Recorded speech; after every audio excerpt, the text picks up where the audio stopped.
evening and welcome to UK Crime Book Club. This evening, I'm delighted to be joined by Mark Romain. Is it Romain? Am I saying correctly? Yeah. Right. Yeah. Good. Hi, Mark. Thank you for joining us. No, it's a pleasure to be here. And you're here tonight to talk to us about your DCI Tyler thrillers, which there are 5 and a 6th on the way. There are 5, and the 6th one comes out next month. Excellent. So, yeah. So, for those of us who haven't read them all, because I've read number 1. okay. Could you tell us a little bit about the series, please? Yeah. Well, I mean, they're British police procedurals. They're set around. I mean, my protagonist is a character called DCI Jack Tyler, and he's the senior investigating officer and a team of homicide detectives based in London, and effectively each book represents a case that they deal with. Yeah, I mean, it's they're very fast paced, aren't they? So we get a lot of drama. Yeah. And you had a very different career before being an author. I guess that's quite a good place to start. But what sort of inspired you to become an author after the career that you had to begin with? Well, you know what?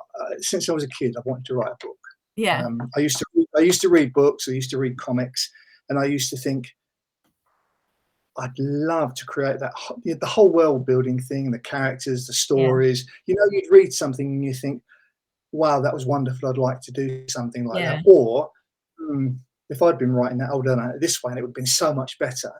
And I promised myself, it was on my bucket list, that one day I would write at least one book. And I actually started writing. I mean, I've always dabbled, for fun. Yeah. I started writing in the mid-90s, and the DCI Tyler thrillers start in 1999. Yeah. And the reason they start in 1999 is because, well, I kind of started writing in the middle, and I thought, well, I'll push them forward a couple of years. And by the time I finish the book, it will be 98, 99. Yeah. Well, I mean, I was a police officer for 30 years, and a large percentage of that was spent as a homicide detective.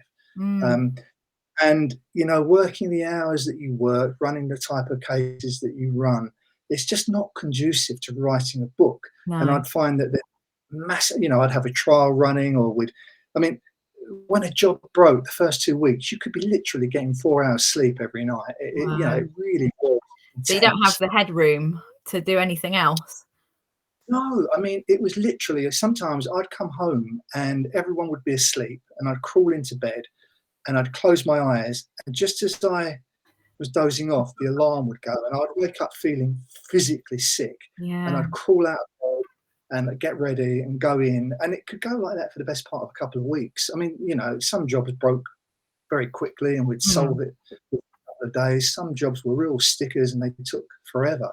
Yeah. And of course, if you're writing a book, then you don't get the downtime when you're working like that to progress the story. And in the end, I thought, I'm going to shelf this until I retire.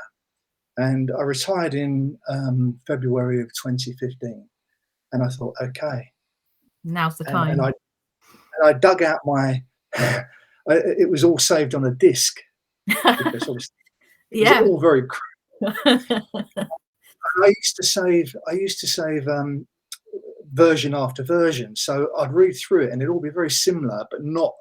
It's not like now where you overwrite and stuff. And in the end, and anyway, cut a long story short, I retired, and I mean, I'm on safe ground. They say write to your strengths, and I was a police officer for 30 years, and I think it was 11 on homicide, and I had 2 stints. One of them was 10 years, well, nearly 11 years long, and the other one was, it was less than a year, because I got promoted and they moved me on, as they did in those days. So, I had so much subject matter to write about. Some of the things you deal with, if you read it in the book, you think, oh, that's just ridiculous. Couldn't have happened. Reality can be stranger than fiction. And and I write quite thick books, so it's taken me on average a year to write a book. I wish I could write quicker, because as an indie, then momentum is everything. Yeah, but I write about murder because I investigated murder, and I write about policing because I know it, although it's changed so much since I retired. So and the trouble with modern policing is everything has become so much more technical with the advance, what they can do with phones and stuff like that. I write in a period where there was some technical stuff that we did, but a lot of it was still old-fashioned police work. So, and I write the books in a way that I would want to read the books. I mean, I think they're quite dark and gritty and edgy, and I never try to be graphically violent for the sake of it. Only I try to be realistic. And if you're describing a crime scene or a post-mortem, then I try to put the reader there. Whether I succeed or not, obviously, it's not great. No, I was interested. I was interested in the because obviously I think a lot of people read police procedurals because they want to go inside, and it's like watching. I mean, I'm a real lover of watching the crime TVs, and not true crime, but I'm a big Midsummer Murder fan.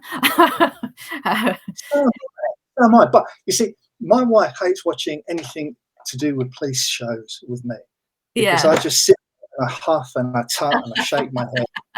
That wouldn't happen. Well, that's ridiculous. Or and so I have to sit there like this. Yeah, well, I don't blame her. I think I'd be cross. We suspend reality, suspend disbelief. And I mean, I love Midsummer Murders, and I love all that type of show. But when I watch the ones that are serious, and I just see the flaws, and and I'm just like that. And I thought, when I write, I am going to keep the books grounded, and I want the reader to come on the journey with the team and feel like they're in the investigation and see what it's like. And if something is violent or unpleasant, then I deal with it as it is, because I think the reader should see that. But I don't do it to I don't need to do it for the sake of it. No, it's not gratuitous. It's part of the story. So I've got lots of people saying hello to us on the comments. So everybody watching, hello everybody. And please put some questions in if you've got any questions that you'd like to ask Mark. I've got several here that I'm going to go on with, but if anybody wants to ask a question, please pop it in and we'll put that one in as well. What do you think when you write your books is the most important aspect? Do you think it's the plot, the setting, the characters, all of the above? Yeah, definitely all of the above. I mean, I've really tried hard not to make the books formulaic.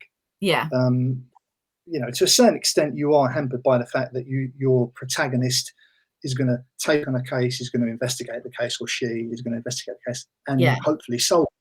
But when you watch some of the shows, you could swap the names, occasionally make it a male or a female, change the location from a baker's to a whatever, and it's the same storyline. And I've tried to make each story different. And I think for me, before I've finished every book, I've known what the next one is going to be about. And so I felt enthusiastic to start, and you've got that starting point there. But when I write books, I have an idea of what I want the story to be about, and I will plot it to a certain point, and it will all seem to make sense. And I plot it to, say, midpoint in the book, and from that point onwards, I don't know what's going to happen until I sit down and write. And it's almost like I'm reading it and living it, and I figure, if I don't know where I'm going with it, then at least it won't. Hopefully, the reader won't look at it and think, "Oh, that's very predictable." Yeah, no, I like that in a book. I like to be. I think if you can tell if the author is surprised as they're writing, you can tell that as a reader, because it sort of creeps up on you. Because quite often you'll, as a reader, you'll go along and think, oh, I know what's going to happen. Oh, I can see what that's going. And then when it goes in a completely different direction, I like that. I want to go in that different direction. I don't want to go in the direction that I think it's going in, because, like you say, it's predictable. And I mean, sometimes I write myself into holes, and I think, oh, that. But you know, you could just go back and write a different story. But the challenge is if the story's taking you there, you think, okay, let's deal with that. Yeah. And you know, sometimes books end up ending in a way that you hadn't actually planned or anticipated that they would. Oh, what's that? Something's come up on my screen. Continue. Okay, hopefully I'm not going to kill anything. I'm just clicking the button to say continue. No, that's fine. I don't know what that is, but you're okay. You're all good. I think you mentioned at the beginning about sort of fiction, you know, real life being sort of stranger than fiction sometimes. Is that something, when you're sort of writing it, do you sort of think that if I write that, people wouldn't believe it? So, but you know it's true. Yeah. I've had people who I get to proofread and say, well, that would never happen, would it? And I go, well, actually, that did happen. Yeah. You know, I've changed the names and the places and the people, and I've whatever, but that is a true. And people will look at me and go, I don't believe you. And it's like, I swear to you, that happened for real. Yeah. So, you know, and then the things that you think, well, that would never happen, and you put in the book. I mean, it's like, for instance, forensics is never fast. You watch TV and they've attended a crime scene. By the time Vera gets back to the police station, she's got all the, you know, and it takes days, if not weeks, and you know, and so. But that wouldn't make it TV, would it? If she had to. And even as a writer, there has to be some artistic license to keep the plot flowing and to keep the interest up. You can't and pause for 3 weeks while the scientists do blah blah blah. Yeah. Yeah. Come back in 3 weeks and I'll let you know what happens. Yeah, I mean, I'll give you an example if you want to hear it. Yeah, no, yeah. Many years ago, we worked on a case where some travellers had broken into a van outside a shop, and the Sikh guy who ran the shop had seen them doing it and ran out to stop them, and they ran him down. They jumped in the car, and as he stood in the road, they ran him down. But they didn't just run him down. They literally took him under the car for about 200 yards, going up and down pavements, and terrible. It was really terrible, and they were such a lovely family, heartbreaking. We knew it was a Mark II Ford Mondeo, and we knew the colour, and we had some CCTV, but we didn't have an index number or anything like that. And we went to the DVLA, and we got a list of 10,000 cars of that make, of that period, that would be viable within a certain radius. Yeah. And basically, we were at a point where we have to visit and eliminate every single owner. Now, it's months of work. Yeah. Months of work. Terrible. I mean, and we were going to see people who had cars, and you trace the car from its history, from when it was sold all the way through to when it was disposed of. It took months and months. I mean, maybe 10 months. Wow. And we sent a couple of officers to a prison to see a guy who had been a registered keeper of one of these cars during the relevant time. And we went and sat down with him at prison, and we showed him the stills of the car, and we said, you owned a car like this. Went through all the history of it, and he eliminated it. And he said, I take it you're here about the murder, are you? And the officers were, because they'd obviously been cagey to that point as to what it was involved in. What murder is that? Oh, the murder of the Sikh guy in Stratford who was run down. Well, yeah, we are. Why do you ask? Oh, because I'm sharing a cell with the bloke who did it, and he's been boasting about it. Oh my God. 10 months down the line, 10,000 cars checking the owners. Yeah. And it just happens to be.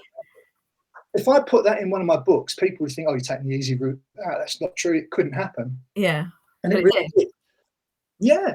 Wow.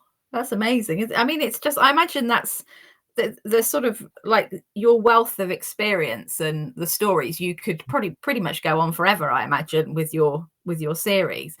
And was that something that you always intended from the beginning, was that it was going to be a series, or did you write one and think, you know, I'll give it a go? As I say, the plan was, it was on my bucket list to write a book. Yeah. And I wanted to write a book, and I thought, I don't care if no one reads it, it will be an achievement for me to do it. Yeah. And then when I published it, I thought, if one person reads it and like it, that will be enough. It served its purpose, because I'll do it for me, not for anyone else, Yeah. really. Yeah. And then I finished, and it was like, I enjoyed that so much, I want to write another one. Yeah. And, you know, I mean, I don't know if it comes across, but I enjoy it, and I'm enthusiastic about it. Yeah, And no, as long as I feel, definitely. Yeah. I think you have to be, if you've come as far as you have, and otherwise you would have stopped. If you know, I mean, people can do it as a chore, but I think it comes across in your writing if you're you know, engaged in it. I think if I get to the point where I'm coming in here and thinking to myself, right, 1,000 words today, then I would stop. Whether I thought that's it, no more, or I'm going to take a break and see where it goes. But yeah, so it just very quickly seemed, as I wrote the second one, I was already planning the third. Yeah. And yeah, so I mean, at the moment, I've written 6 books and 1 novella, and I'm 12,000 words into the next book. So while there's stuff there, yeah, I'll keep churning it out. And you know, at some point, like, I keep thinking, perhaps you should write a new series now. Perhaps it's time to, not necessarily to stop with the others, but to introduce something else. Yeah. A bit of variety. So we'll see where that goes. I've got a few ideas that I'm mulling around with, but if I did that, I wouldn't want it to be another cop. Really, you'd sort of go for something completely different. Yeah, I think I would, and otherwise it just feels, I don't know. The Tyler books, in my opinion, the Tyler books have got their own distinctive style. Yeah, yeah.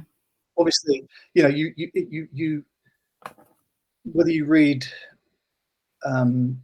cozy mysteries or edgy stuff, or whether you get to like an author's style, and you get to write like a type of writing. And you know, I think if I was writing another story about a cop, I'd be worried that I'd be writing it in the same style.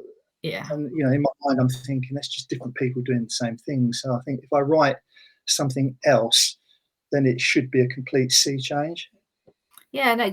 Is there any sort of genres that what do you like reading? Is there any? Do you read crime, or are you something completely different? I do like crime stories. I like spy stuff. I like World War II stuff. I love anything World War II. And you know, it's like I think I could happily write something that was espionage or thrillery, or yeah, you know, I think I could quite enjoy that. I don't know anything about it, but you don't need to know anything about it if you're, you know, and if you're writing in the same way that I've done as a you know, an ex-police officer writing police procedurals, you'd expect them to be accurate and grounded and realistic.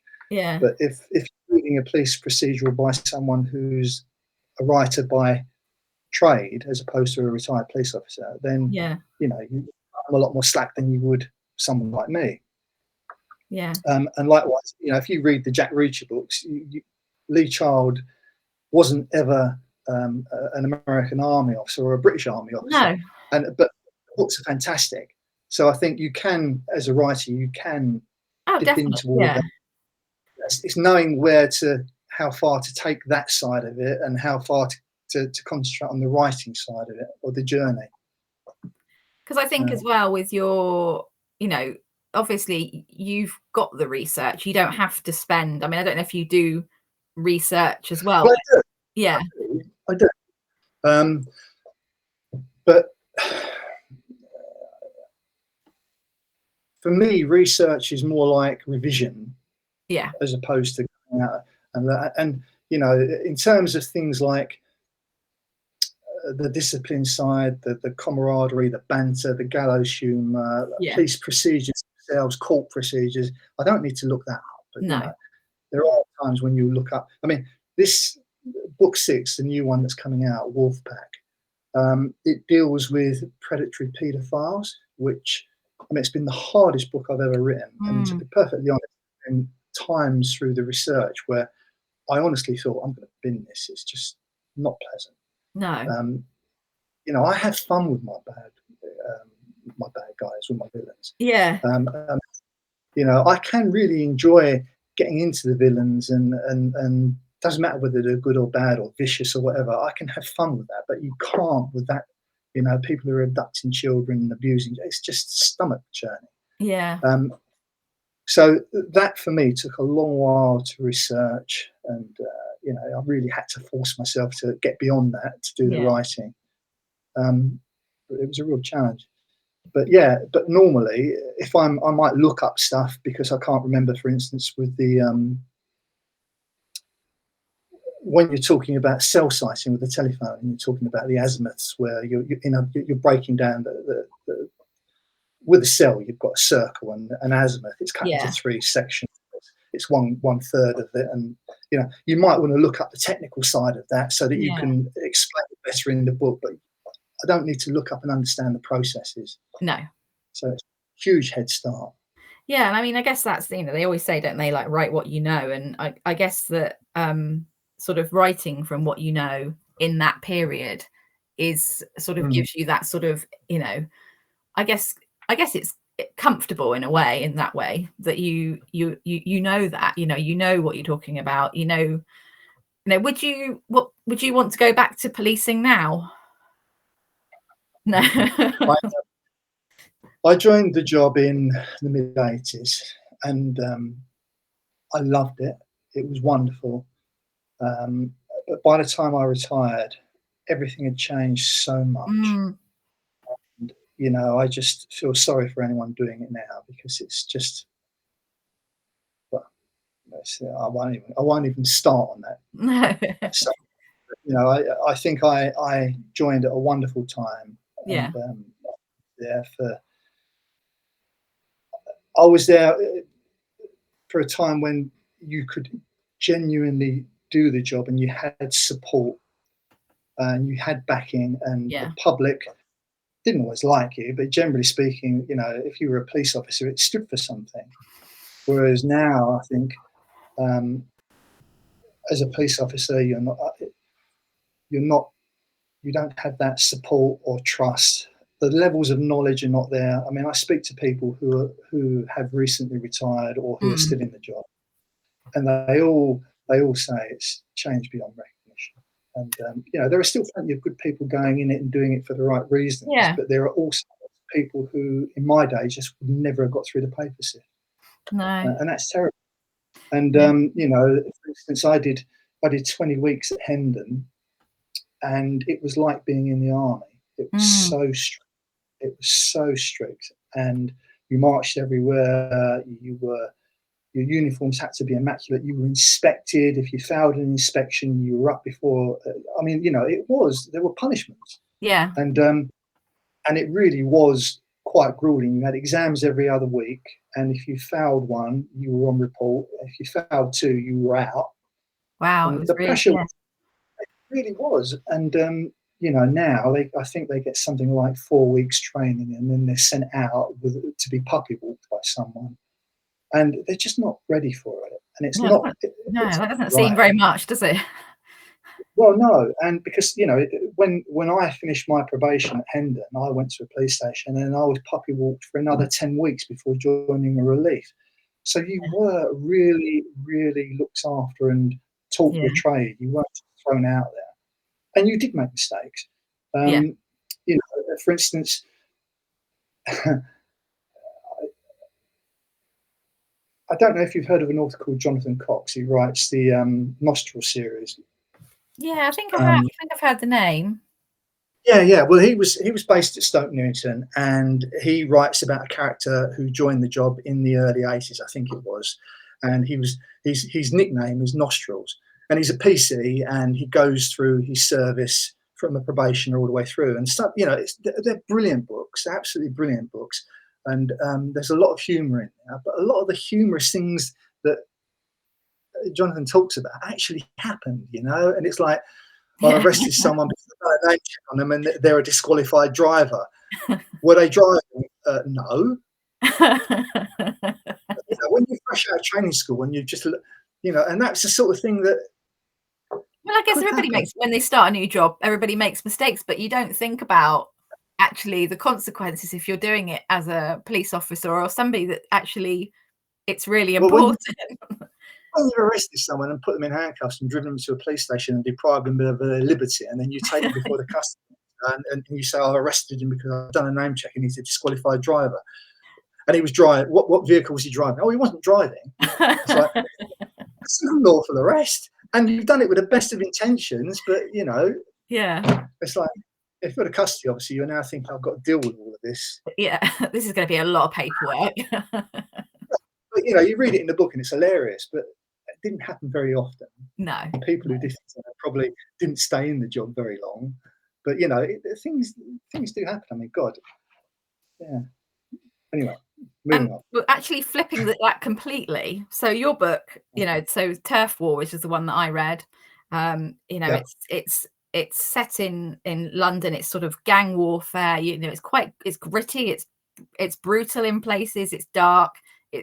How realistic do you decide to go with it? So do you think, actually, I'm going to make this a bit more, I know you said you don't use it gratuitously, but do you sort of add bits? Do you take things out sometimes because you think so? How sort of realistic do you go with it?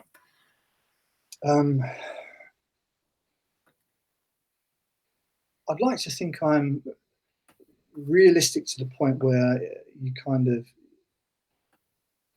you've got a very good picture of where it is, but there's a point where you stop because you think, well, no point going beyond that, because the reader understands the situation.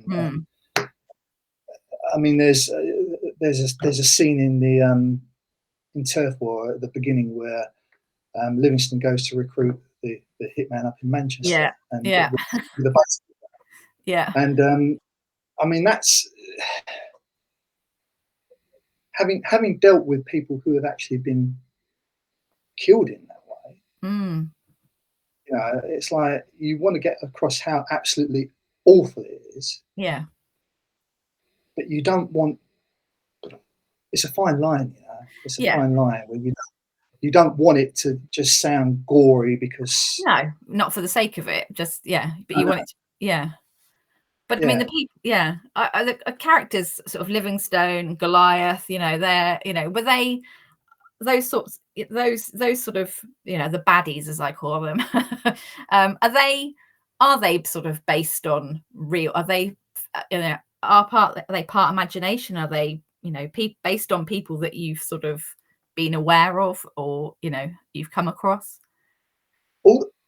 Obviously, all the stories and all the characters are fiction. Yeah. But I draw from people that I've dealt with. So I have dealt with people like that. I have dealt with people, and so you might cast your mind back to when you dealt with a particular person who had a certain trait, and you think, well, I'll borrow that trait from him to add to my character, and I'll borrow this trait from that one, and then I'll these bits mix it up a bit. Yeah, they are kind of based on people I've encountered, not necessarily individuals, but they are based on types. Yeah. And I think, I don't know, my wife always says I see the worst in people. She's a good person. But I imagine if you've done the job that you've done. You see, but it's like you can walk down the street and it's like you're looking at him and thinking, you're looking at her and thinking, and it's like, I don't know, and you pick up the vibes. No, listen, I don't live in London anymore. I grew up in London and I worked in London, but I moved out. I was 18 when I moved out. But when you do that job, you do kind of pick up on all the non-verbal communication, and you Mm. do on, and I don't know, and I think it does make you view people differently. And it's like, you know, yes, if you think guilty until proven innocent, as a police officer, everyone is a threat until they're. I mean, there are only two grades. Someone's either a known threat or an unknown threat. Mm. They're not, but they're still a potential threat. And I think you start, because you have to. You start to see when you approach and deal with everybody, you are looking at them, assessing them constantly as a threat or a potential threat. And so you start to pick up when people are aggressive, or not just necessarily physically aggressive, but verbally aggressive, and Yeah. you pick up, you know, and I think that you become far more attuned to that than other people are, because you have to be. I think if you, And it's the yeah. same, yeah, in other professions where they're dealing with this sort of thing. Well, I worked in local government for 18 years, and I had to deal with, you know, various people on a daily basis. And you become almost sort of aware. People don't, but people are like you. They don't believe me when I say that certain things happen. I worked in a library. uh, uh, Yeah. and yeah, so I think that's really interesting that you said that, because I think you do. It's almost like your spidey sense, isn't it? It very much is, yeah. And I mean, listen, sometimes I can switch off, and I'm completely oblivious. And obviously, I've been out of the game for a while now, Mm. but you know, it's just something will happen. You just feel yourself go boom, Yeah. alert. Must be like a doctor who walks into a room and sees somebody and thinks, you could do Oh, with yeah, getting you're not yourself looking sorted. too good. Yeah. Yeah, yeah, yeah. I've got some comments coming up on the chat as well. So I can't see who the name is. So sorry if I'm, because it just says Facebook user on mine, but not had the pleasure of reading your books yet, on my TBR pile. Listening to you talk about them, I'm looking forward to reading them. And somebody said, think the lack of common sense knowledge is in most professions now. I am reminded of having to tell a doctor that questioning the patient was pointless, as they had, I can't, but echolalia, would just repeat the last words the doctor said back to them. So, Okay. Never read Mark's books before. Leslie, I think it could be, but she's definitely interested. Good to see if she can blast them on Kindle Unlimited. Yes, she can indeed, because they are all on Kindle Unlimited, which is really good and accessible. We like that. Should we talk about Jack Tyler, because he's an interesting character, and he's obviously he's your main character. He sort of goes through all the books, and could you just give us a bit of a flavour, without giving too many spoilers, of what to expect for him through the sort of 6 books? Yeah, I mean, Jack Tyler's relatively young to be a DCI. I think he's around about the 30 or slightly over that mark, Yeah. but he's what we used to call a flyer. So he's been earmarked as someone with potential, but Yeah. who's gone through the system quickly. But he's not. I mean, the character is not somebody who's career orientated, and as the books progress, you know, you can see that he would have been higher in rank if he towed the line politically, but he doesn't. Right. He doesn't toe the line No. politically, because he wants to catch the people who commit the murders and keep, put the bad guys away, keep the rest of the people safe. And yeah, I'm trying to think how best to describe him, really, because it's funny, because obviously I know this character as well as I know myself, and Yeah. yet trying to describe him to someone, it's not that easy.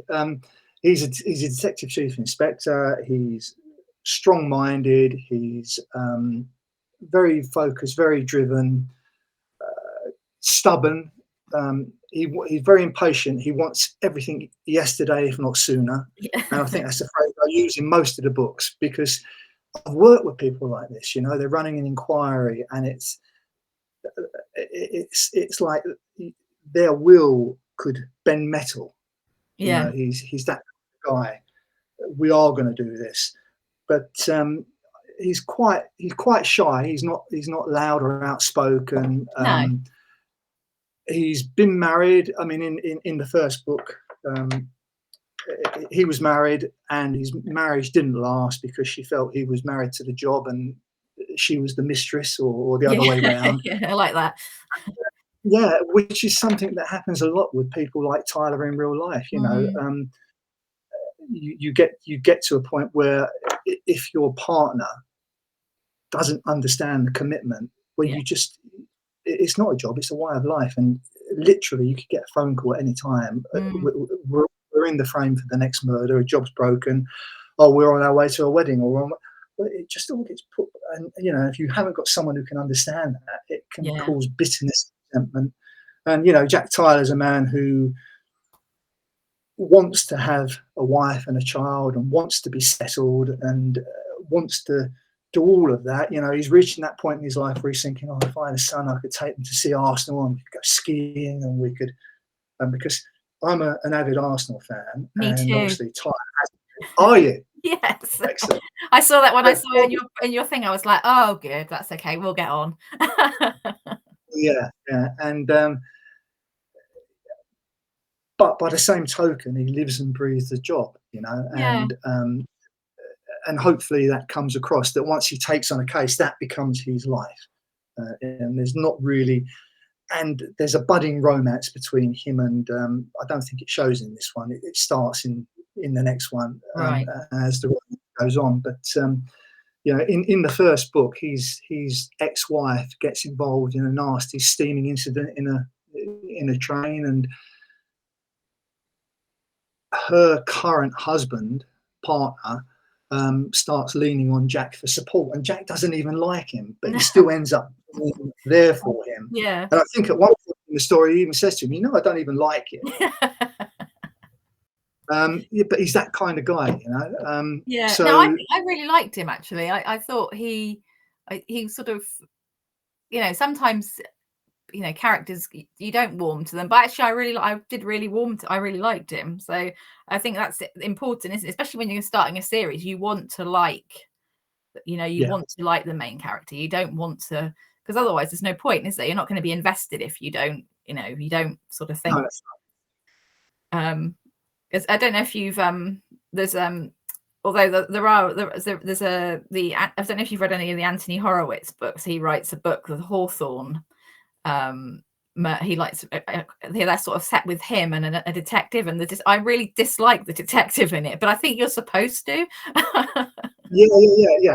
Is this the one where the detective is dead and he has the or am I getting that mixed up with somebody else? No, I think that you might be thinking of the not the Midsummer, the Magpie Murders. Yes, that's yeah. Well,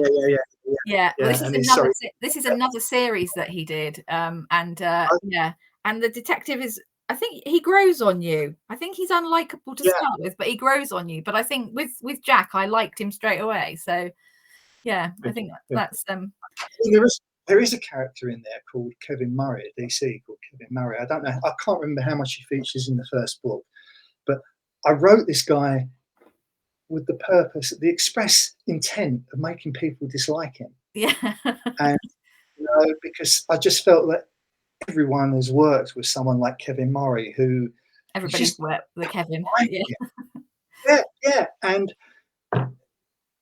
he's the sort of the type, the guy who just has the ability he could have an argument with himself. He says the wrong thing, he upsets everybody. Everyone thinks he's sexist, misogynistic, homophobic, everything. But he doesn't see himself as any of these things, and he can't understand. And you know, I wrote this guy deliberately intending for people to dislike him. And the trouble is, as he's gone on through the books, people are starting to like him, and I'm thinking I'm doing something wrong here, because I write this obnoxious character, and you know, at first people, I can't stand him, and then I'll get people who send me something saying he's starting to grow on me. Yeah, I know, it's weird, isn't it? I don't know. I mean, because this one, he's just in the first book, he's awful, and but yeah, it's probably a bit like you know, like you just sort of you become familiar more. Maybe in the beginning they're sort of so shocking that they shock you, but actually if you become accustomed to their traits, maybe, I don't know. Good one to yeah, but I mean, I've worked with people that I didn't like, but I actually respected their ability. Yeah. You know, they were good coppers, but I didn't like them at all. No. But you know, it's two different things, isn't it? Colleagues and friends. But, yeah. Yeah. What are the sort of constraints that you have when you're writing a police procedural? Is there sort of stuff that you wouldn't go near, you know, the stuff that you would avoid? I mean, you talked about the book that you're writing now and that sort of thing, but is there other stuff that you would veer away from? I mean, obviously you haven't in that book, but What subject matter you mean? Sorry? Subject matter. Well, I guess anything really. Is that, yeah, subject matter, or like things that you just wouldn't think, actually that just wouldn't, I couldn't bring that into it. But I mean, I'm always very careful about how much I go into in terms of technical stuff. Yeah. Because, you know, the things that I, before I write about anything technical, I always look to see how much is already in the public domain. I don't want to reveal things that maybe shouldn't be. Yeah. So, for instance, you know, in one of the books, I talk about the use of the detector bands to triangulate a suspect who's got a mobile phone. Yeah. And, you know, that was like, oh, should I put anything? Should I steer clear of this because I don't want to disclose methodology? And no. But then I would look and see what's common knowledge. Yeah, what you can find out from like Googling. Yeah, and but you know, because criminals are clever, and if I can just do a quick Google search and everything is there, then I don't feel bad about talking about it. No. Not necessarily in great detail, but just disclosing it. Whereas if it's something that I think, no, that's not really something that I should, I don't want to be poacher turned gamekeeper, you know. No. And obviously, because of the timings that the books are set in the late 90s and the early noughties, so things from a technical basis have moved on so significantly that anything I talk about is really out of date. So. Yeah, because I guess like even because like my kids were born, my oldest kids were born 96 and 99, so I always think about them, and like I know the internet was just sort of coming out. You know, there were computers, probably computers in the police, but not in people's houses. They was just starting to come into houses. You know, the internet was beginning to be. So I imagine from that point of view, and the fact that, you know, phones and everything is there, and everything is, you know, that everything is so much more. You can do anything, can't you? Really now, it must be so much harder to be a police officer now with that amount of technology and just, you know, the way they can find things and find people. And yeah, I mean, I think that when I was serving, I think the murder solve rate for us was around about 93, 90. No, I think it might have been higher. I think it might have actually, at one point, it might have been something like 97%. But on average, it was a 93% solve rate, which, when you consider how many murders there are a year, that's not a lot of, you know, that's not a lot that are not getting solved. No. And even older ones would get solved because advances in DNA technology and stuff like that. And it really isn't a crime to commit and expect to get away with. Yeah. But we always used to say, what would we have done back in the old days, before there was CCTV, before there was, you know, because now if we want to do a financial inquiry on somebody, most of it is done electronically. Whereas if you imagine in the 50s or the 60s, you would have had to go out and canvass individual banks. Yeah, and probably get bits of paper. It wouldn't have been a central database and telephones. How did we ever get on before we could download people's phones and before we could self-start applications? And I mean, phones nowadays, when I was looking at phones, the stuff we could do in the police obviously there was far more you could do for security services. Yeah. But now even the police, you know, looking at hand phone and its handshake, looking at a mobile phone and it's handshaking with every internet cafe, and you can literally a person's movement history and everything. See what streets. I mean, you didn't have that when I was serving. And, No. It leaves a little bit more for the police officers to do. But I do think what we've got now with the facial recognition systems and everything else, it's frightening, really. Yeah. Well, yeah, and I guess that there's sort of the advances in technology are both ways, aren't they? So they give the criminal more capacity to commit crime, but they also give you more capacity to solve the crime. So yeah. Yeah, and criminals are clever. They evolve as we evolve, and it is literally a case of we'll get better at doing something, and they'll realise that, so they'll find another way of, and then we'll catch up with that, or we'll get better at doing this, and so they'll find it literally is like that all the time. And, I mean, sometimes the best police officers are the ones that would have made really good criminals. If you can think like a criminal, then you're better equipped to catch them.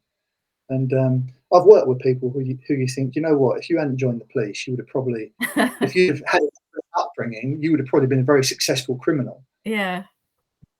Yeah. Does that help? I was thinking about like the your plots and things, and you said you don't really know where it's going until you sort of get there. Does that sort of do you think that sort of helps with the the overall plot and how you're going to progress the series, really? Or do you really sort of, you said you get to the end of the book and you know what the next one's going to be, so do you think that sort of comes as you're writing? Do you're thinking, actually this could go over here as well?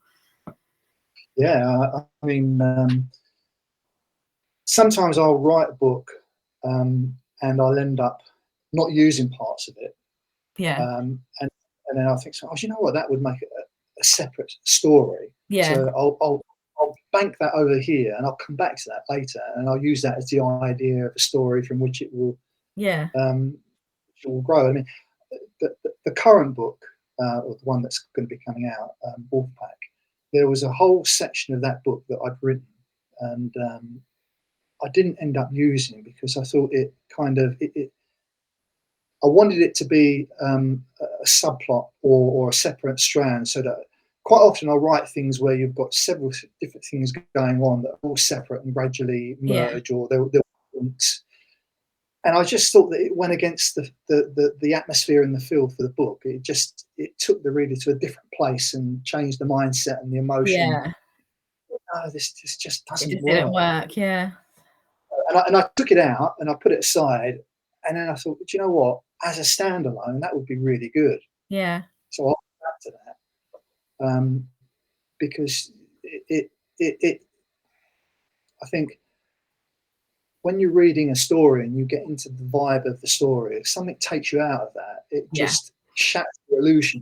Yeah, it can sort of like take you off the sort of plot, where you're going, and if it's too much of a surprise, then it can, like you say, just completely take you away from the sort of where you were going with it. How do you sort of keep, because you're on book 6, how do you sort of keep a track of all that you've done? Have you got like a massive spreadsheet? Or I wish I could be that organized. When you start off, you think, well, that's all right, I'll remember all this. It's quite straightforward. You get a few books into the series and you think, oh, how old was he, and what colour was his eyes? And I know some authors are so organised, and they do have spreadsheets, and they have character bio, they have everything, and I really kick myself constantly for having done that, because it means that every time I want to write something about one of my characters, I have to go back to all the other books and skim through them, or see where you are. Yeah, and every time I think, right, when I finish this book, I'm going to create a spreadsheet. I'll put a basic bio, all the physical attributes and everything else, so that if I ever need it, I can just call it up and use it. I never have, and I probably never will. And I curse myself constantly for being so unorganized. But I'm a bit of a goldfish. I sit down and I'm so easily distracted. And no, but I am, and I find I'll sit there and I'll have the best intentions, and right, I'm not gonna do. Ooh, bright Yeah. colour, and I'm off literally, literally. So Dory. it's a miracle that I get anything done at all, really. I'm just looking at the time. So a couple of quick questions. What do you have any sort of memorable moments you've had as an author? Have you sort of, was it sort of your, your first book published, or is there something that you've sort of, has really wowed you? Well, I mean, I think finishing that first book, actually being reasonably happy with it as a first Yeah. book. I mean, I look back at the first book I wrote now, and I kind of, if you look at the books that I've written, I can see myself evolving as a writer, and I can see me getting into my stride, Yeah. and finding my own style. And it's finishing that first book, publishing that first book. Yeah. But I get that feeling. I get that feeling with every book that I finish. It's such a feeling of relief, because that sometimes you get to a certain point where up to the middle, I'm oh, it's all flowing, and I'm really happy. And suddenly it's like, oh, where do I go from here? Yeah. And then it can take longer, because you invariably write yourself into corners, or you have to go and research something that you've forced yourself. You've taken on more work than you needed to, Yeah. because you've in a certain direction. And sometimes I sit there and I think, I don't know how I'm going to finish this. I just don't know how I'm going to wind No. it all up. And then it will just fall into place. And it's happened 6 times on the trot now, so it's not a fluke. I know I can do No, it. you can do Uh, it. Yeah. yeah, and that just feeling of relief and satisfaction when you think that first draft is in the bin. I've got a story, and Yeah. yes, I need to tighten it up and to smooth it and to add a bit and take a bit off and all the rest of it. But it's almost like you've given birth, Yeah. and you've got a complete story, and it feels like a big achievement. Um, and you know what? Every good review that I get, every nice post that I get on social media, it's such a wonderful feeling, because it Yeah. just makes me feel like, do you know what? People are enjoying this. It's worth it. Yeah.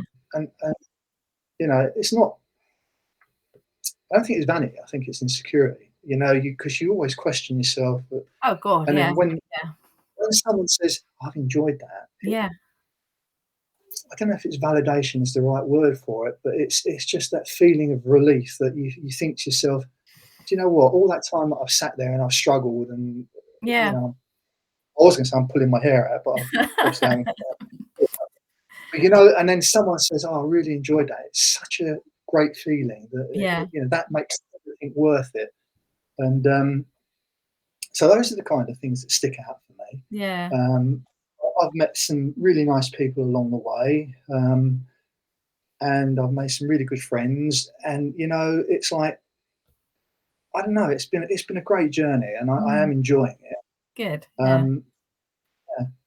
Yeah. So, but no standout. I mean, maybe if I'd won an award or something, I'd be going, "Oh yeah, I won this award for Yeah, this." I But think actually just the fact that I think, publishing one book is amazing. Publishing 6, and, reading the reviews that, your books get, yes, I mean, it must be amazing to sort of, to have it, because you're having your sort of second career, aren't you? You've had a, a great career before, and now you're having a second one. So I mean, some people don't even have a first good one. So um I think I've been incredibly blessed, incredibly lucky, because yeah.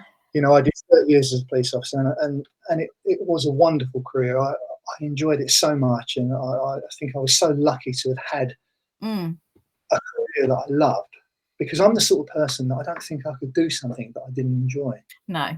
Um, No. the jobs that I did before I joined the police, I used to hate it. It'd be an effort to get out of bed and go to work, and Yeah. I used to love my job. And it's the same with the writing. I think for me, it has been a personal journey.